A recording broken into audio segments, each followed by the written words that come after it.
Hi guys. So today I'm doing live on my page after a very long time and I'm super excited because we are going to talk about yoga today. So the International Yoga Festival, the Yoga Day is coming over the weekend and we are going to discuss about yoga and how important it is to follow the practice of yoga on a day-to-day basis.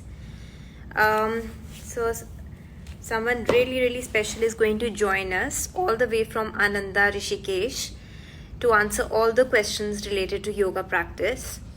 And if you have been following my chats, then I've always been talking to all of you that it is very important to follow a 360-degree approach when it comes to having a beautiful glowing skin or lustrous hair or a healthy body, because there are no shortcuts. So you definitely need to have everything in place, be it your diet, be it your yoga practice, and yeah, us from Ananda Himalayas.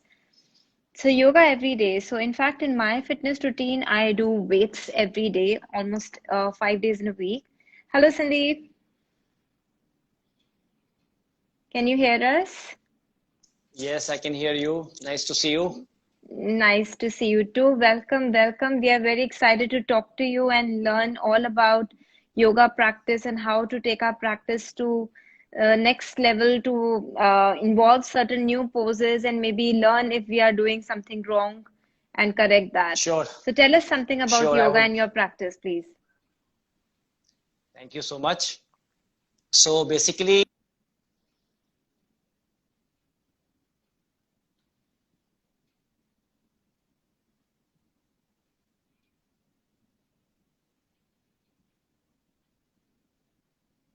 Sandeep, I think there are some internet issues. Are you able to hear me?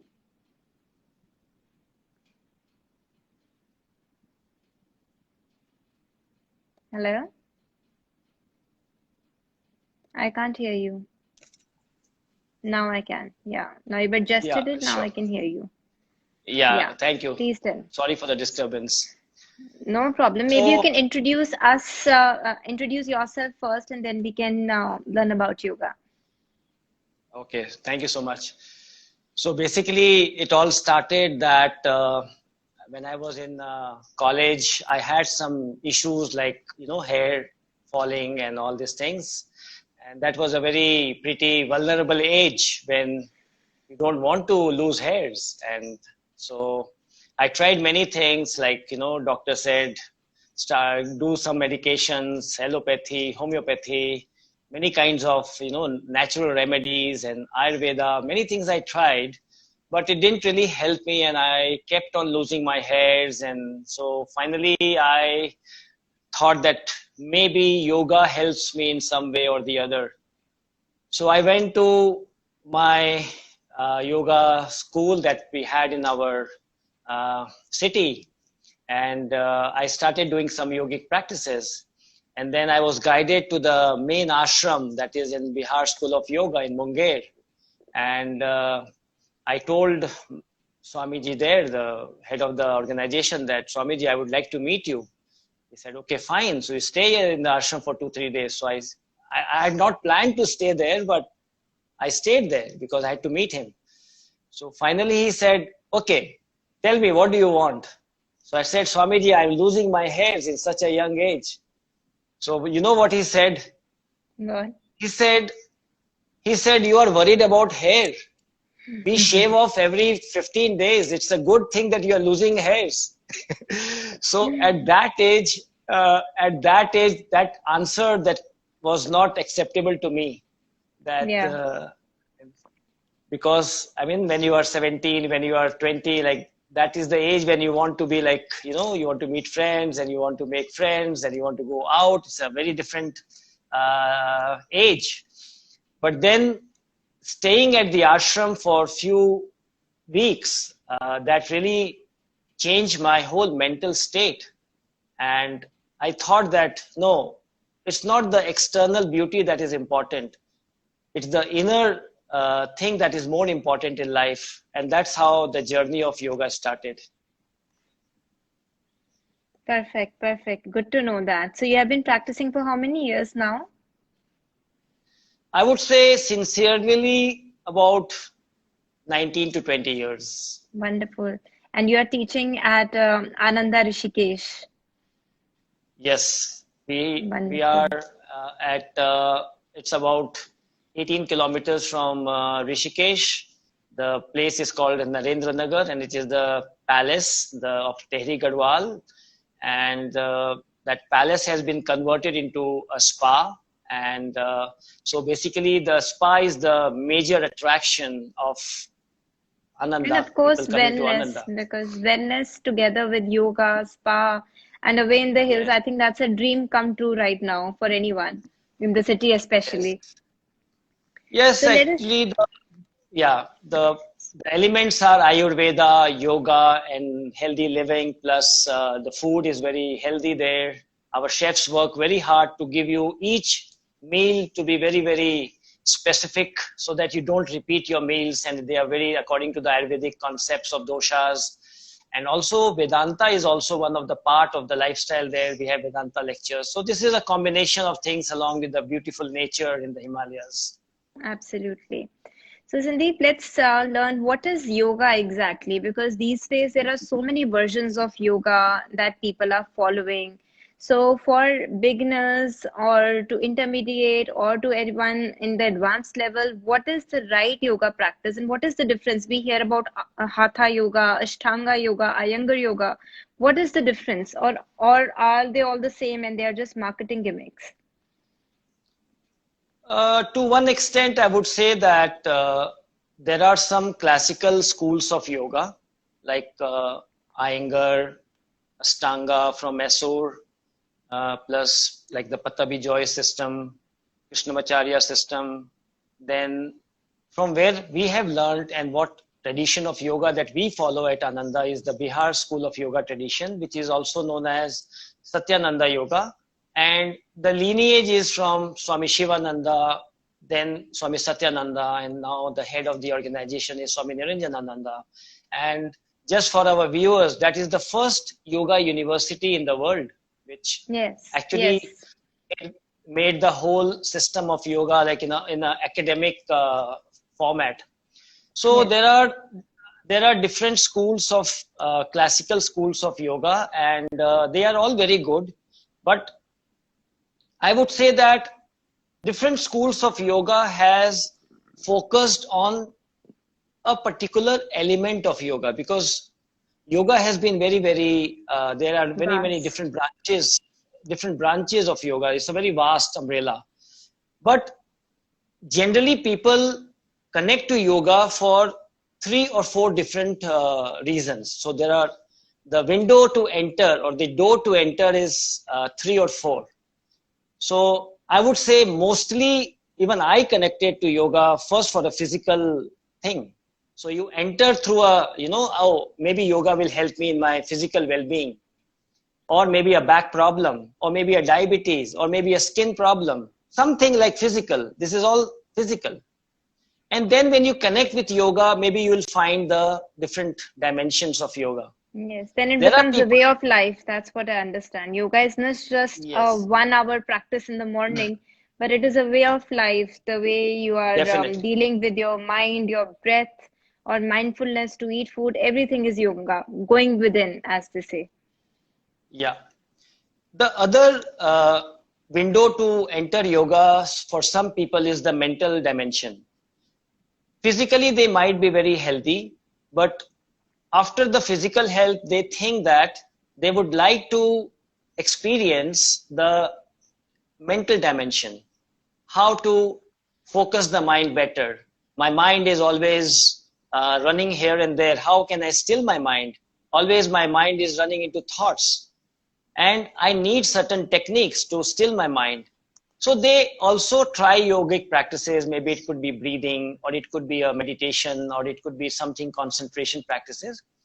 That is fine. Some people enter through that door. Like Vipassana is one system where they don't focus too much on the physical aspect of yoga, but rather they focus more on the meditative side of yoga. If you have heard of Vipassana, Yes, where of course.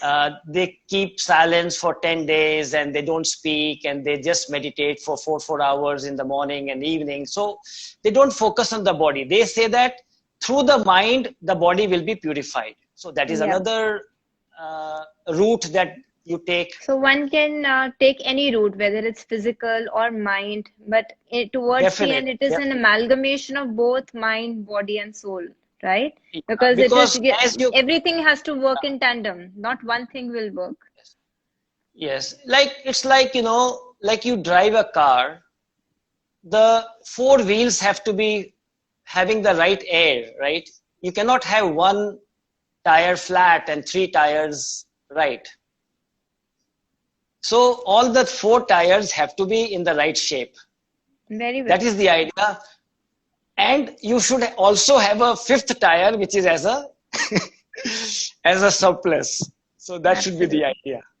Absolutely. So Sandeep ji, let's take our talk to next level, because we have a lot of questions. Definitely. And there are a lot of viewers who have joined us already. So one of our major questions, because my viewers are majorly the people who talk about skin, hair, and we also talk about hormonal issues, PCOD being one of the most prevalent issue these days found in women. And then I'm also getting a lot of questions about stress, insomnia, which is becoming prevalent due to COVID and the lockdown. So maybe you can give us few takeaway asanas that we can include in our daily practice. To start with, you mentioned in the morning when we were having a chat that it is very important to have the preparation to do those asanas. So what is the right preparation? And then we can talk about asanas to include for all the individual things.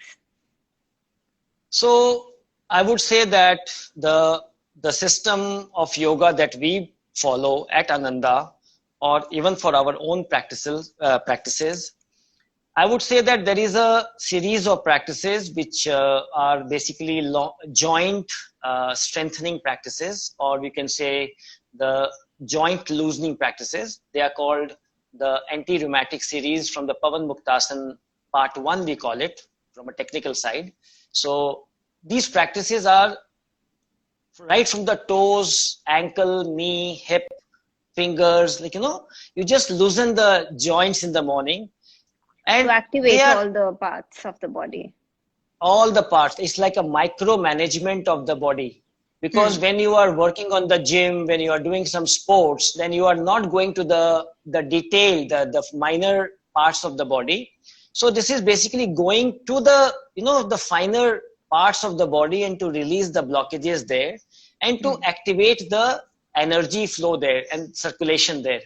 Because I feel, Sandeep ji, it's something that a lot of people who are doing hot yoga, power yoga, they forget, which is very important essence of yoga. Relaxing and doing it comfortably, not rushing it in and making it to a cardio activity, which sometimes is happening these days.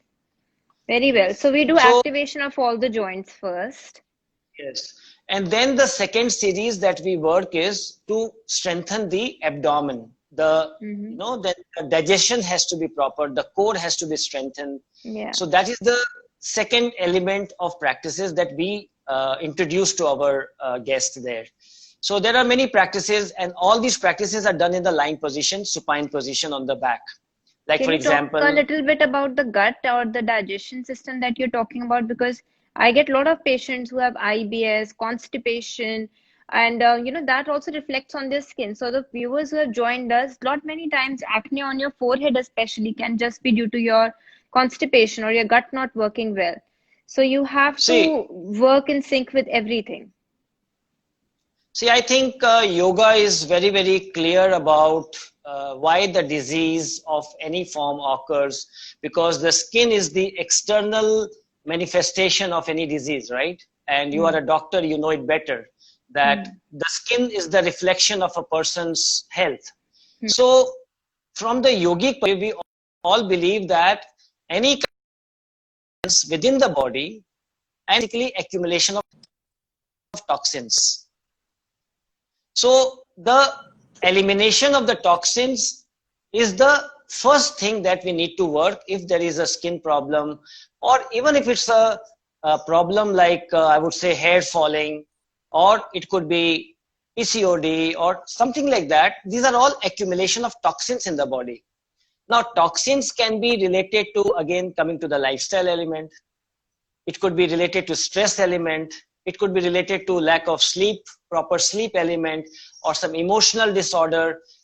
You know, all these are a combination of things that work within a personality, because yoga never takes just the body. You are not just the body. You are Yeah. beyond the body also. Body is just one element. You are also a different. Yoga speaks about 5 koshas. The Annamaya kosha, which is the body. The second kosha is the energy dimension, which is the Pranmaya kosha. The energy dimension, that has to be harmonized. The third kosha is the mental dimension, which is the Manomaya kosha. Then Vijnanmaya kosha, which is the intuitive dimension, which is a very higher dimension. And then finally moving into the kosha of Anandamaya. So these are the 5 dimensions. Within the personality, 5 dimensions are there. And all the practices of yoga, including the practices of cleansing, that are Shatkarmas, asanas, pranayamas, relaxation, concentration, mantra chanting. So all these practices are actually working on your different dimensions. Right from the physical, right to the inner. So Yes.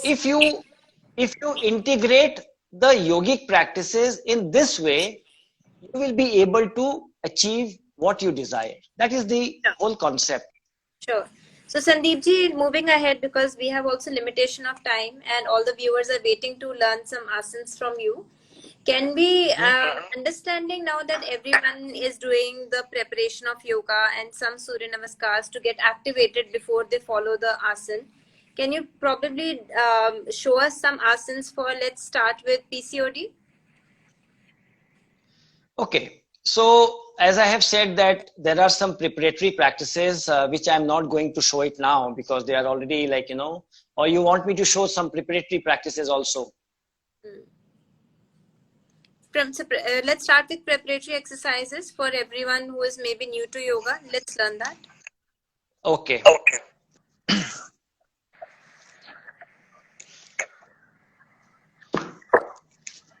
So there are some, I will just show you 2 or 3 joint movements which are very, very important. So the first is for the knee joint. I will just do 1 or 2 times just to give you an idea of these practices. So we bend the right leg, keeping the spine straight, and the left leg is straight on the floor. And we stretch the leg to the front with the inhalation, and with the exhalation, we bend the knee. And similarly, we do it from the left leg. Very good for the knee joint. So this is one practice. For the hips, you can do the half butterfly pose. Now, most of the people, they find very difficulties in sitting on the floor. So this practice is very good for the hip joint opening. Same thing with the left side. Are you able to see me clearly? Yes. So this is the hip joints. Then you can do the Titli Asana, that is the butterfly pose. Very good. And especially for the woman, I would say that the pelvic region has to be worked very well, because that is the area where all the strengthening is required. And, you know, that is the area which is very, very vulnerable for all the women. So this is the Titli Asana. And you can also do it like this, like just pushing the knees down with the inhalation up. So these are the lower joints movements. Then we have the shoulders. And Geetika, I would just like to say that we do the practices in a very relaxed way with full awareness. So the awareness element is very, very important. And that is the key of the practices. So breathe in, upward, and breathing out, down. So we bring this element so that people's mind, which is wandering here and there, through the breath, they are able to focus on the practices. Centering of So the this is, Yeah, so this is basically about the joints. Then I will show you one or two practices for the core, as we mentioned, some practices. So here you can do the leg raises. If you have difficulty in doing with both legs, you can do with single leg also.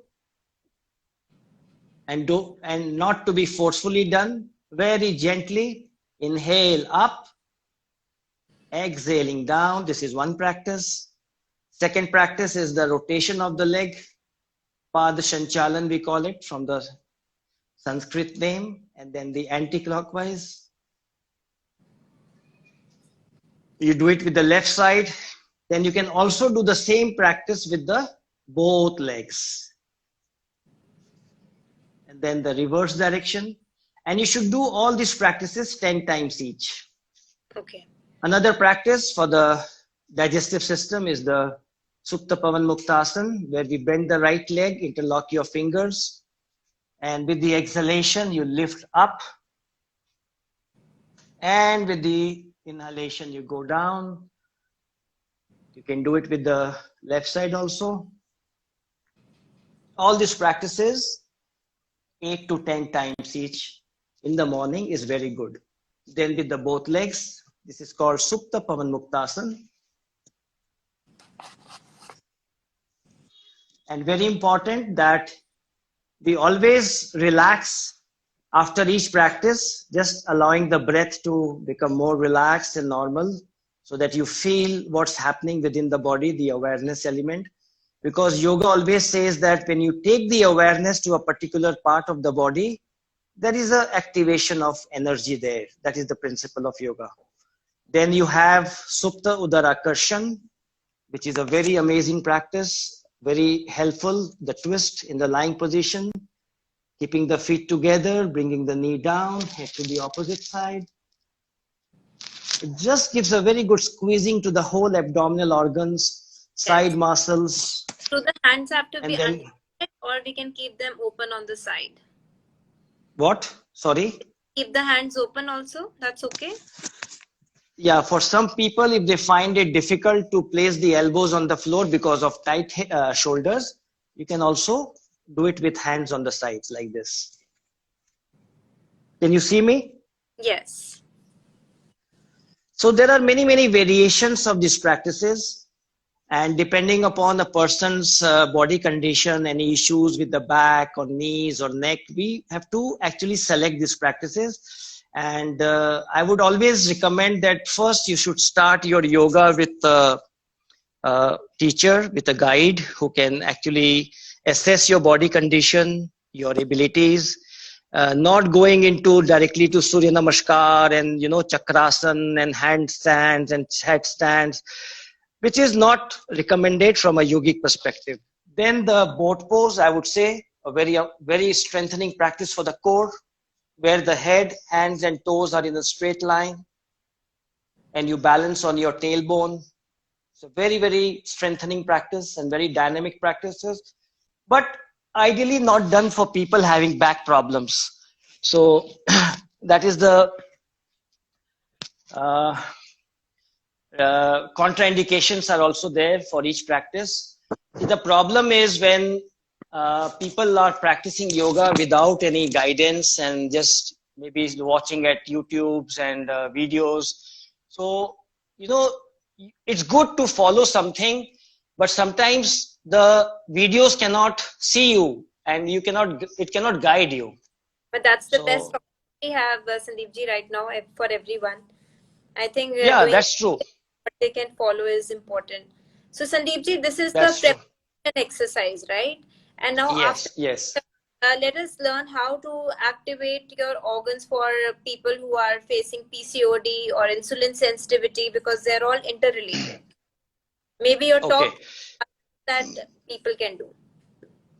So I would say that these two series of practices, the joints and the core strengthening or the digestive system, that is a kind of a very good preparation for everybody. Then there are certain practices which are very, we call it the Shakti Bandh series, where it's a energy releasing practices from the pelvic region. Okay. in that, the first practice is, I will give you 6-7 practices now as a daily practice routine, which can be kind of a daily routine practice for PCOD or female disorders. Okay. So can you see me properly? Can't see you. Okay. So one is the Nauka Sanchalan, rowing the boat. We close the fist and the spine is straight. We lift the arms up, keeping the spine straight, and exhale, bend forward from the hips. The knees are straight, and with the inhalation, we go back. Exhale forward, and we do the reverse also, inhaling, going back, exhaling forward. Inhale, going back. So this is one practice. The second one is the Chakki Chalan. I'll just face you. We all have seen that in the olden times, still in the villages, the chakki is done for the atta, right? The flour. So that's what is the practice. So we, keeping the arms straight, we just rotate the upper part of the body from the waist. So very good for the whole lower abdomen, pelvic. And you know, these practices are amazing. Like in the olden times, people used to do these day-to-day activities and they never had to go for C-sex and, all these operations for childbirth. Yeah. Then a squat is very, very important, I would say. So this one, we call it the Namaskar Asana, where the elbows are inside and the hands are towards the chest and you look up. It's a very good pelvic floor opening practice. You just open the pelvic floor.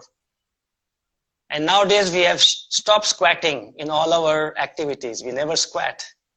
So that's why we have to do some squatting in the yoga practices. But if you see the villagers, they squat every time and they do the activities like gardening or farming. So this is a very good practice. Head is up. And when you bring the knees together, the arms goes to the front and the head goes down. With the inhalation, you bring the hands toward the chest, head up. And with the exhalation, you bring the arms to the front, knees together, head down. So this is a very good practice. Another very interesting practice is the Kauva Chal, the crow walking. We squat and we walk like a crow, but not very comfortable for people having weak knees. Yeah. So this is one practice. Then coming to the cat pose position, which is called Marjari, because see, we have worked on the core, we have worked on the joints, we have worked on the lower pelvic region. Now working on the spine is very important. Okay. So for that, some backward bends or the cat pose. This is called Marjari, the cat pose position, where the hands are under the shoulders, knees are under the hips, arms are straight.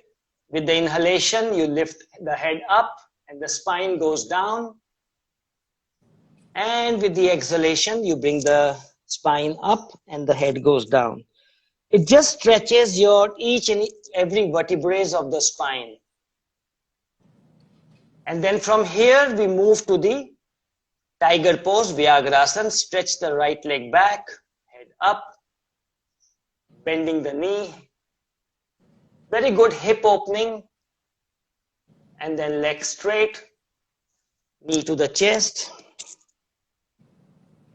With the inhalation, this is called Vyagrasana, the tiger pose. And then leg straight, knee to the chest. Just to balance, I will do it from the other side also. Left leg back, head up, bending the knee, leg straight, knee to the chest, head down. and you can go down to the child's pose, which is Sashankasana.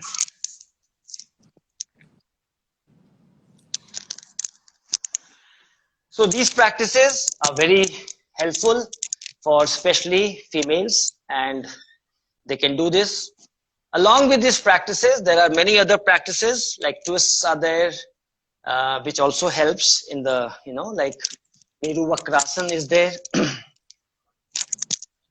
where you take the right foot out of the left knee, you hold the knee and either the arms are straight. This is called Meru Vakrasana. This is a variation. You can place your hands at the back and twist, look to the back. It's said to like really massage the inner organs also of the body, including your pancreas and ovaries. Yeah. And I've heard that so good for not only people, but even people who have diabetes, it's also very good for them. True. So what we recommend is we have to make a combination of practices rather than doing one or two practice. I would not recommend people taking yoga as a one or two practice for a particular ailment. It doesn't work like that. You have to bring it as a lifestyle. Then it works better. Of course. And the actual practice is the Ardha Matsyendra Asana, where you bend the other leg, and this is more intense, not very easy for many people. So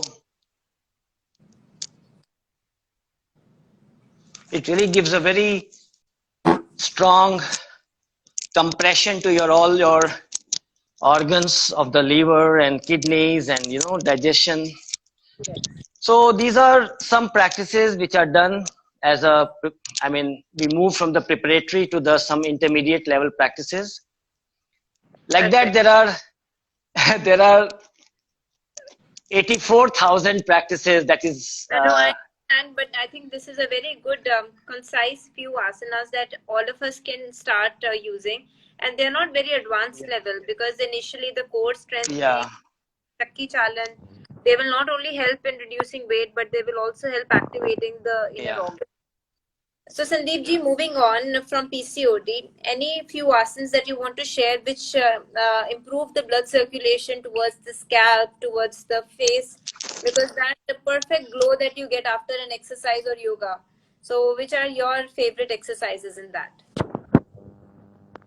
So I would say that once you have done the preparatory practices and your body is reasonably fine with, it has loosened up and you don't feel tired doing these practices, I would say the practice of Surya Namaskar is one of the most recommended practice for activation of the energy and circulation and overall well-being, because it has everything. Like it's a combination of 12 positions which is done in a sequence, and Surya Namaskar has many dimensions. Like many people, especially nowadays in the studios or many of the classes, they use Surya Namaskar in a very dynamic way. People say that I do 108 Surya Namaskar or 50 rounds of Surya Namaskar.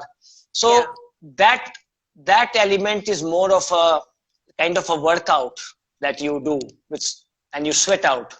Like in hot yoga, they sweat out in the hot temperature, and so that was not the idea of yoga, because sometimes people faint and they are not able to hold on to that stamina, so they faint also, and so the preparation is not there, and they go into a group, and it's having a negative impact on their bodies and in the system. We always recommend start slowly. If you are a new practitioner, I would say 2 to 3 rounds of Surya Namaskar done in a very relaxed way. If you want, I can show you one round how we do it with the awareness of the breath and all. Okay, so we will do just one round of Surya Namaskar, which will be very helpful, and then we can end the asana part with a inversion, which is very important. One inversion should always be added to your yogic routine. So we can do the Sarvangasana, where the legs goes up And then from there, we can move to the Halasana, the plow pose.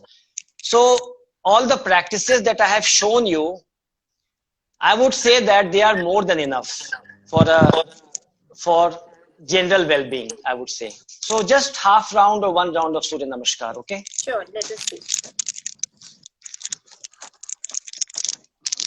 So for everyone who is joining us now, Sandeep ji is here from Ananda Rishikesh, who is teaching us the yoga practices. And we have done some preparatory exercises in the beginning, which are a must. And post that, we are talking about different yoga asanas for PCOD. And now we are talking about the right way to do Surya Namaskar. So we can all review and see that what is it that we are doing right or wrong, and take a good feedback from here. So Yes, in this Sandeep, practice of, okay. So in Surya Namaskar, the classical style of Surya Namaskar, there are 12 positions. We start from the top of the mat, and very important, you have to be relaxed. So we just say that you relax your body, make the body loose, center yourself, feel the feet firmly on the ground so that you feel the earth, the grounding. The first position we do is the prayer pose, Namaskarasan, as if you are saluting the sun and the hands are in front of the chest. In the second position, which is the backward bending of the spine, we raise the arms up and looking up, giving a good stretch. This is a very good backward bend. And just be careful that you are not pushing the hips out. You are bending from the spine. And then slowly we bend forward from the hips, keeping the spine straight. And the knees are straight. We reach to the floor. If you can touch the floor with your fingers or your palms, whatever you feel. And the head goes toward the knee. And then the fourth position is Aswashanchalan. The right leg goes back, the knees on the floor, and then you lift up. So from the forward bend, now you're getting the backward bend. A very good hip opening. The whole pelvic floor gets a good stretching. Spine gets a good arch. Chest opens. All the abdominal organs gets a very good stretching. And then we go to the plank, the Santolan Asana. In some of the practices, we also do the mountain here, Parvatasana. Yeah. But at Ananda, we follow the plank. We have followed this. Then we go to the Stang Namaskar. The knees, chest and chin goes to the floor. Hips are up. Elbows close to the body. And then we move to the Bhujangasana. Toes are out. Just check my elbows are not going out. Elbows are closer. And we just slide up. Shoulders away from the ears. Chest is open. And head goes back. Very important that you don't lift up. You keep the elbows bent. That is fine. The pubic bone has to be on the floor. That gives you a very good effect on the lower back. And then tucking the toes, lifting the hips, we go to the mountain pose. In the mountain, your heels can be up, that's fine, but ideally your heels have to be to the floor. Arms are straight, legs are straight in the shape of a mountain, and the hips are going up. Again, we are coming back from here, right foot forward, left knee on the floor, and we go up. Same position like the fourth position, Aswashanchalan. So 4 and 9 is same. 10 and 3 is same. 11 and 2 is same. 12 and 1 is same. That is the... Perfect. Perfect. Thank you, Sandeep. And we also do it with the breathing, which is very important. So, I mean, you can integrate the breath in the practice. Yes. So this was Surya Namaskar. You want me to show the final inversion for the... Inversion, I don't think over here, people are more towards the basic side. They can do half inversions and the plow pose, right? Yeah, I think even the mountain pose is a very good inversion because you are getting a, you know, a kind of a very good inversion, which is quite good. Of these asanas So if that you do, including the inversions or the mountain pose, they improve the blood circulation towards your face and your scalp. So if you want to yes. put them in your daily practice, it will be better for your face and your scalp both. And if you're not able to do any of these, Sandeep ji, I also read that one can lie down on the bed and put the legs up on the bed stand, so that at least your legs are True, 90, and then your blood rush is true. happening towards the head. So it's a small Like short I one can do. like I showed you this practice. If you are having some issues, you can go against the wall and Yes, you can lift the. So yes. that's also fine. To reverse the blood flow from your legs to your. So Sandeep ji, we have to also conclude our live, but I have some questions here, which is talking about yoga for breathing issues. So we were also Okay. wondering about breath work, and I also have questions for that. So maybe you can show us. And for everyone, I've switched off the comments because we were not able to see the poses. If you have any questions, please put your questions in the question mark section. So I would say that in the breathing, what we recommend is mostly pranayama is a very powerful technique of yoga because prana means energy and you are working on the energy through the breath. So through the breath, you are actually working on the inner energies of the body. So the practices of pranayama has to be done in the correct way. If you do the pranayamas in the incorrect way, it might lead to toxins coming up to the surface. And that happens sometimes. If you have a lot of toxins in the body and you are doing these practices, it might happen that initially you will get a lot of rashes or impurities are coming to the blood flow. So that is why the cleansing techniques are very, very important in yoga. So you purify the body first and then you get on to the practices of pranayama. So in the purification practice, like you have Jal Neti, that is practice number 1 for the nasal passages and for the sinus cleaning for people having sinus problems, migraine, all these things. We use salt water, lukewarm water. We use a neti pot and we pass the warm water through the one nostril and take it out from the other nostril. That is, you have to learn it from a guide, from a teacher. The second practice is drinking salt water and throwing it out, which is called kunjal. So it takes out all the pitta and the excess pit from the system. So it is basically cleansing the upper digestive tract. So like that, there are certain more practices. If you want, I can explain. But I mean, so there are 6 cleansing techniques. So like that. And then moving to the pranayama section, I would say that first we should develop the ability of breathing correctly. Then only pranayama can be done. So abdominal breathing has to be learned first. So I will just show you. You can do this abdominal breathing in the lying position or in the sitting position. You place the right hand on the navel or the abdomen. Eyes are closed and you breathe in and expand the abdomen. And you breathe out, you contract the abdomen inside. So basically you are, how I generally remind myself is think of your tummy like a balloon. So how you inflate a yes, balloon, your tummy should yes, expand. Because so many yes, times during the day also we should check ourselves if we are breathing correctly or not. yes. So generally we are not aware of the breath and our minds are very much occupied with all the problems of the day or something happened during the day or that is how the mind works. So even during the day, during your working hours, maybe you're just getting tensed about something, just take a 3-minute break, just close your eyes on the chair, just forget everything for a moment and just do abdominal breathing for 5-7 breaths.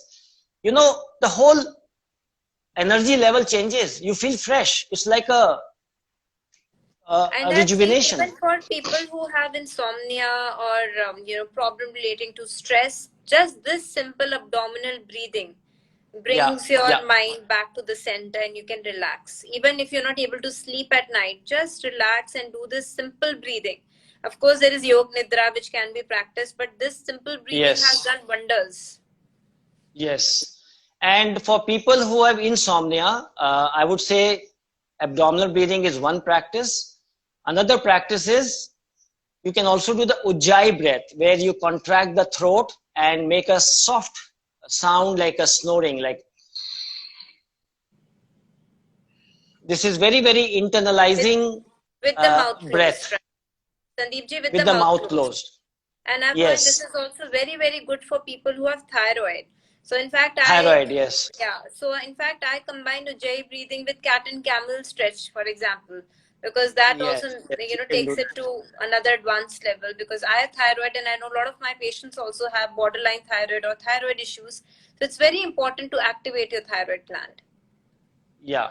So, and one more point in the breathing element, for especially for people having very anxious mind and a lot of active mind, they are not able to sleep. Before you go to sleep, just do abdominal breathing. Just switch off your phones, and when you are ready to sleep, spend 5 minutes, 10 minutes, nothing more. Just do abdominal breathing.